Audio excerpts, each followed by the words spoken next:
గీతేమో ముసలిగా అయిపోయా పిసలుగా సంవత్సరాలు మీనవాడు అట్లా మనకు ఒకటి చేయాలని చాలా ఏవైతే ఇప్పటి వరకు అందరు కలిసికట్టుగా వచ్చి వాళ్ళ ఊరిని ఏదైతే డెవలప్ చేసిండ్రో ఇలాంటివి ఇప్పుడు ఇలా ఉంది చూడడానికి మనకే అసహ్యం అనిపిస్తుంది. ఈ నీళ్లు మన ఇంటి ముందు నుంచి వెళ్తే మన ఇల్లు దాటి పక్కన ఇంటికి వెళ్ళినప్పుడు వాళ్ళకు మనకు కొట్లాటలు మనది మన చోటనే ఉంటే చాలా మంచిది.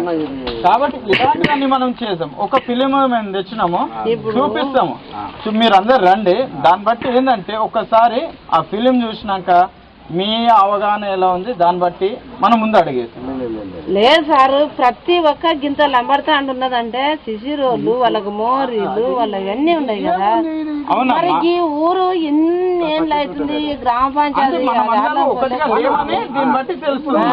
మరి మనం ఏం చేయాలి? అందరం ఒక్కటి కావాలి. ఒక్కటి ఐదము అంటే ఏమంటారు? సర్పంచ్ లేరా, ఎంపీటీసీ లేరా? మహిళా సంఘాలు ఉన్నారా? 9 సంఘాలు. 9 సంఘాలు ఉన్నాయి కదా, మీ ఒక సంఘం ఉన్నారా? 9 సంఘాల్లో ఇవాళ లోన్ తీసుకుని మీరు ఏదో వ్యవసాయం చేస్తున్నారు కదా, డబ్బులు వచ్చి ఏం చేస్తున్నారు మీరు? డబ్బులు వచ్చి ఏం చేస్తాం? మళ్ళా ఇక కట్టదాలకు లేవు కదా, ఒకరికి ఇంత అప్పిస్తాం, మళ్ళా అప్పు చేస్తాము. పెద్ద వాళ్ళు అప్పుడు వెళ్ళవు కదా, మళ్ళీ ఎవరు వాళ్ళకు బ్యాంక్ అప్పు ఇచ్చింది కదా, అప్పు ఇచ్చిన తర్వాత అప్పు తీసుకుని ఏం చేస్తారు? మళ్ళీ మీ సంఘంలో అప్పు ఇస్తారు, ఎవరోళ్ళకి ఇస్తారు కదా వడ్డీ మీద. ఇచ్చిన డబ్బులతో వాళ్ళు ఏం చేస్తున్నారు? వాళ్ళ జీవిత విధానం మారేది. అదే కదా గవర్నమెంట్ దానికి ఇవ్వలేదమ్మా మీకు? మాకు ఏమంటే అందరు వాడుకోవాలి, తల ఏదో వ్యవసాయానికి కోసానికి పెట్టుకుంటున్నాము. వ్యవసాయాలు ఉంటాయి కదా, పిండి సంచులు దొరకవు. ఇప్పటి నుంచి మాకు ఇంకా పంటలు కాలాలు కూడా మంచిగా లేవు కదా, వస్తున్నాయి. ఆ దెబ్బల కూడా అవునమ్మా. ఇప్పుడు అది మీకు ఇప్పుడు మళ్ళీ తర్వాత మీకు కట్టాలంటే చాలా ఇబ్బంది అవుతుంది కదా. ఇబ్బంది, మళ్ళీ నెలకు 500-1000 రూపాయలు కట్టాలంటే ఇబ్బంది కదా.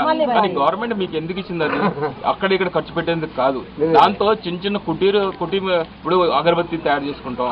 అది ఎలాంటి మీకు మీ ఇంట్లో కొన్ని అవసరం మీ అభిరుచులు ఉంటాయి కదా. ఇప్పుడు మీరు మామూలుగా వంటలు చేసుకునే వాళ్ళు ఉంటారు, అప్పుడాలు తయారు చేసుకుని మార్కెట్ లో అమ్ముకుని దాంట్లో డబ్బులు వస్తాయి కదా.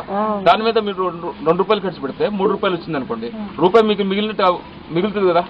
దాన్ని మీరు దానికి ఖర్చు పెట్టుకోవాలి. ఎక్కడ మీకు అవసరం ఉంది? ఇప్పుడు వ్యవసాయం ఏం కాదు సార్, అసలు సిటీలు అంటే అట్లా చేసుకోవట్లేదు. మరి ఇప్పుడు అందుకే మరి వ్యవసాయం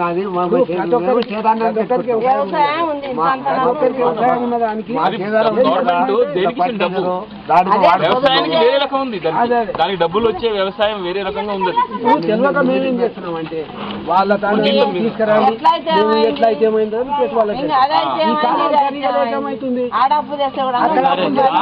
కూడా మరి మనం ఆలోచిస్తాము.